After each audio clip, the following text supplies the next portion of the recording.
ministre. La parole est à Monsieur Pierre Cordier. Monsieur le Président, chers collègues, ma question s'adresse à Monsieur Bruno Le Maire. Monsieur le ministre, entre 2001 et 2016, les Ardennes ont perdu 10 000 emplois dans l'industrie. Il y a plusieurs semaines, je vous ai alerté sur les menaces qui pèsent sur l'entreprise SAI Celny de Revin dans mon département. Cette usine, propriété d'Arthur Martin pendant plus de 80 ans, a fait travailler des générations d'Ardennais depuis 1854.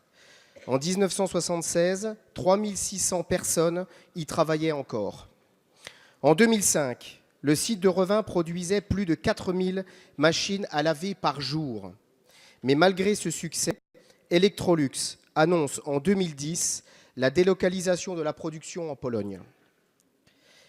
En 2014, pour limiter les effets de son départ des Ardennes, Electrolux s'engage à commander à son successeur, Celny, 1,2 million de moteurs pour machines à laver par an jusqu'en 2020. Or, ces moteurs n'ont jamais pu être livrés car non conformes au cahier des charges de l'unique client, Electrolux, qui a pourtant fourni l'outillage et les process nécessaires à cette production. Vous venez de rencontrer les dirigeants d'Electrolux.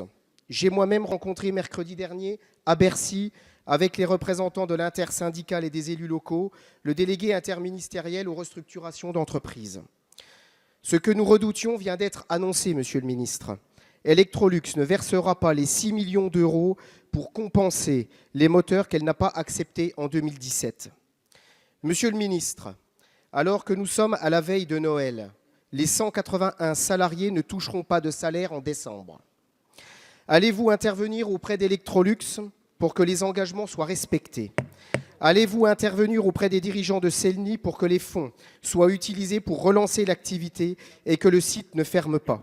Enfin, qu'allez-vous faire pour que les 181 familles concernées puissent fêter Noël dignement? Je vous remercie. Merci, monsieur le député. La parole est à madame Génie Stéphane, secrétaire d'État auprès du ministre de l'Économie. Monsieur le Président, Mesdames et Messieurs les députés, Monsieur le député Pierre Cordier, vous l'avez rappelé, la société Celny est spécialisée dans la production de moteurs électriques. Elle emploie aujourd'hui 250 personnes sur 2 sites, à Nevers dans la Nièvre et à Revin dans les Ardennes. Elle a fait face cette année à des difficultés significatives. D'une part, des relations conflictuelles avec son client, le groupe Electrolux, et d'autre part, une dégradation de sa situation financière. Vous l'avez noté, le groupe Electrolux a une responsabilité spécifique vis-à-vis du site de Revin, dont il a été historiquement l'actionnaire, dont il est l'unique client et dont il a financé un outil industriel qui, semble-t-il, ne répond pas à ces exigences industrielles d'aujourd'hui. Celny et Electrolux ont engagé une conciliation pour essayer de trouver une solution amiable à leur conflit, permettant la reprise de la production sur le site de Revin. Les services de l'État ont accompagné cette conciliation qui a permis de dégager un compromis et d'ouvrir la voie à une reprise de la production.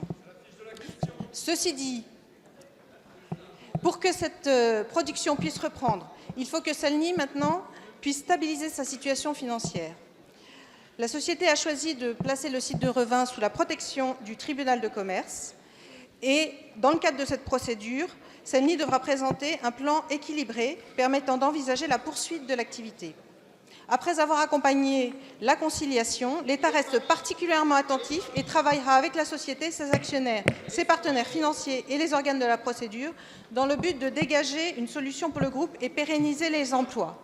L'État aura également une attention particulière vis-à-vis d'Electrolux.